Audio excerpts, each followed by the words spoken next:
Ka shumë segmente të tjera të nderuar shikues që Islami është interesuar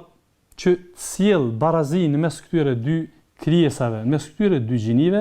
për aq pra sa e meritojnë dhe për aq sa predisponojnë nga mundësitë e tyre, në mesin e tyre janë edhe të drejtat civile. Pra, Islami me kohë e ka rrejë këtë çështje. Me kohë është marrë me këtë çështje. Nuk është e drejta civile që spjegohet, që flitet për te, edhe në shekullin e kaluar, edhe në këtë shekull, nuk do të thotë se nuk ka fakte në Islam lidhur me këtë çështje. Asesi, Islami pra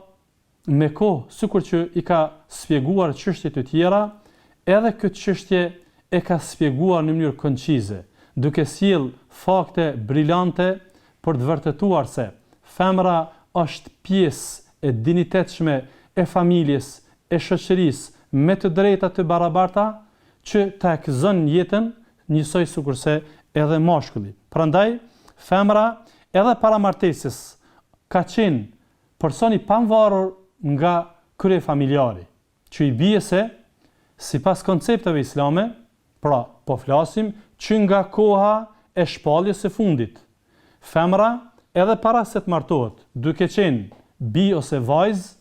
ka qenë e pavarur nga kujdestari apo kryefamiljari, ka posedu pra të drejtën e pasurisë, ka pasur të drejtë shitblerje, ka patur të drejtë të dhuroj, të lënë testament, të autorizoj, pra me një fjalë ka pasur të drejtë socioekonomike të barabartë, sikur që ka patur edhe mashkulli, me qëllim që të jetë pra anëtare barabartë në familje dhe në shoqëri. Por jo vetëm që ka qenë personi pavarur nga kujdestari para martesës,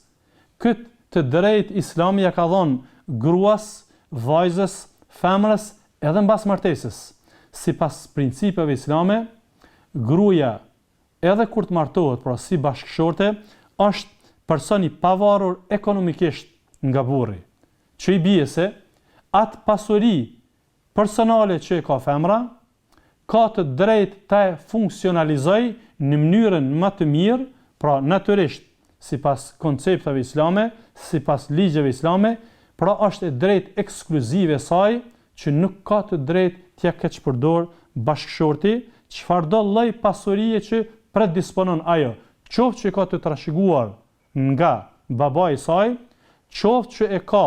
prej fitimit të saj të tregtisë ose dhuratë e të ngjashme,